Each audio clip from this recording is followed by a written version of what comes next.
Judul akar-akar awal analisis ekonomi hukum dari Kamens dalam kurung 1924 sampai era Posner dalam kurung 1973.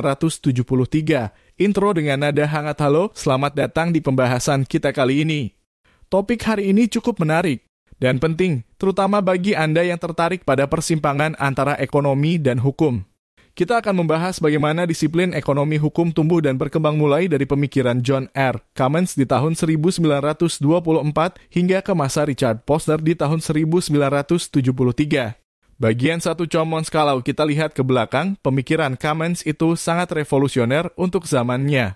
Ia menekankan bahwa institusi baik itu hukum, kebijakan sosial, maupun norma berperan besar dalam mengatur perilaku ekonomi. Bukan hanya soal angka dan grafik, tapi tentang bagaimana hukum dan kebijakan bisa menciptakan struktur sosial yang adil. Kamens punya cara pandang yang visioner. Ia menggali isu seperti konflik kepentingan, hak milik, dan tanggung jawab kolektif.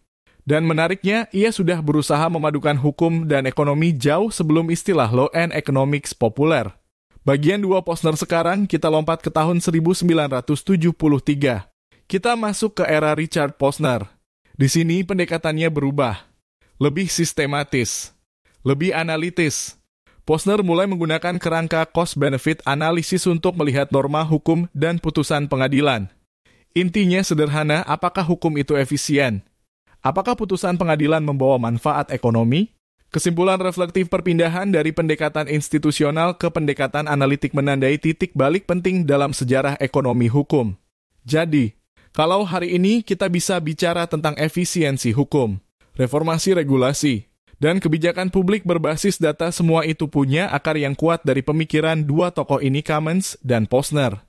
Kalau Anda mau versi PDF atau Word dari teks ini, tinggal bilang saja ya. Latar belakang historis, akar-akar awal analisis ekonomi hukum. Meskipun pendekatan analisis ekonomi terhadap hukum sering dikaitkan dengan karya Richard A. Posner pada tahun 1870-an, akar pemikiran ini telah berkembang jauh sebelumnya, terutama sejak awal abad ke-20. Tradisi ini tumbuh dari interaksi antara pemikiran hukum progresi, realisme hukum Amerika, dan ekonomi institusional di Amerika Serikat. Kontribusi awal Kamens, Hell, Coyen, dan Llewellyn.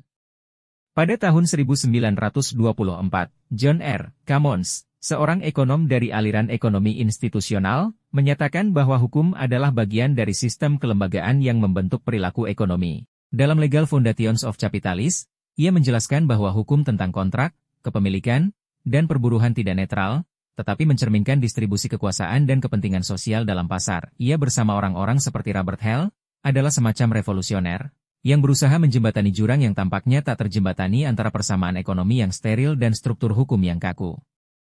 Kamens percaya bahwa hukum bukan hanya tentang preseden yang sudah usang dan prinsip-prinsip abstrak.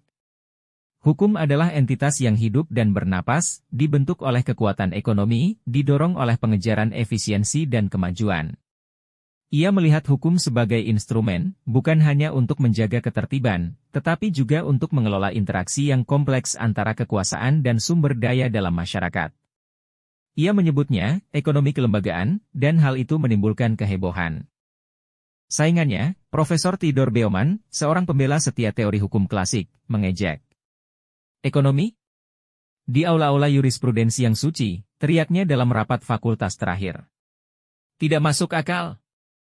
Hukum dibangun atas dasar akal sehat dan preseden, bukan atas keinginan pasar yang berfluktuasi. Namun, Kamens tidak terpengaruh. Ia melihat kelemahan dalam argumen Baumann. Bagaimana seseorang dapat benar-benar memahami undang-undang anti-monopoli Sherman tanpa memahami kekuatan ekonomi yang mendorong monopoli? Bagaimana seseorang dapat membuat undang-undang yang adil tentang hubungan ketenagakerjaan tanpa memahami ketidakseimbangan kekuasaan yang melekat antara? Dalam sejumlah tulisannya, Hell mengkritik anggapan bahwa pasar bebas bersifat netral, dan menekankan bahwa hukum merupakan alat distribusi kekuasaan ekonomi. Baginya, setiap pemberian hak hukum, misalnya hak milik, menciptakan batasan ekonomi yang memengaruhi hubungan sosial dan produksi. Hell duduk di sebuah firma hukum New York yang ramai, meneliti kasus anti-monopoli yang rumit. Hell, yang terinspirasi oleh karya Kamens dan kini mendorong batas-batas pemikirannya sendiri, mendapati dirinya bergulat dengan pertanyaan-pertanyaan yang sama yang telah dihadapi Kamens beberapa dekade sebelumnya. Ia adalah seorang murid, tetapi bukan pengikut buta. Meskipun sangat menghormati karya perintis Common, Hale berusaha menyempurnakan dan memperluas penerapan prinsip-prinsip ekonomi pada hukum. Ia melihat potensi analisis ekonomi untuk mengungkap dinamika kekuasaan yang seringkali tersembunyi yang membentuk hasil hukum. Ia khususnya tertarik pada konsep paksaan, dengan menyatakan bahwa bahkan kesepakatan yang tampaknya sukarela dapat dibentuk oleh ketidaksetaraan ekonomi yang mendasarinya.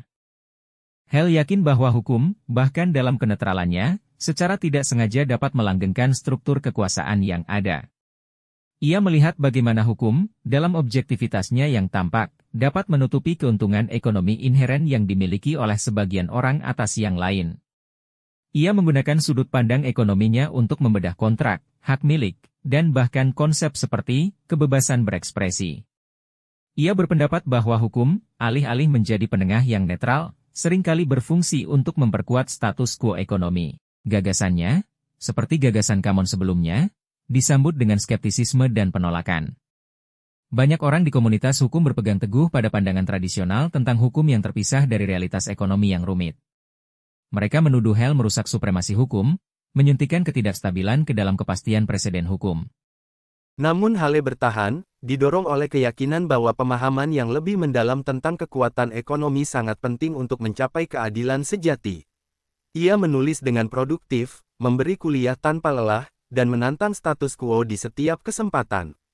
Meskipun Commons dan Hale tidak pernah bertemu, mereka terhubung oleh visi bersama, visi hukum sebagai instrumen untuk keadilan ekonomi, visi yang terus bergema dalam ilmu hukum dan praktik hingga hari ini. Warisan mereka tidak hanya terletak pada teori-teori spesifik mereka, tetapi juga dalam upaya berani mereka untuk menjembatani hal-hal yang tampaknya tidak dapat dijembatani, untuk membawa logika ekonomi yang dingin ke dalam inti hukum yang hangat. Maurice R. Cohen, seorang filsuf hukum, menambahkan dimensi filsafati terhadap kritik ini.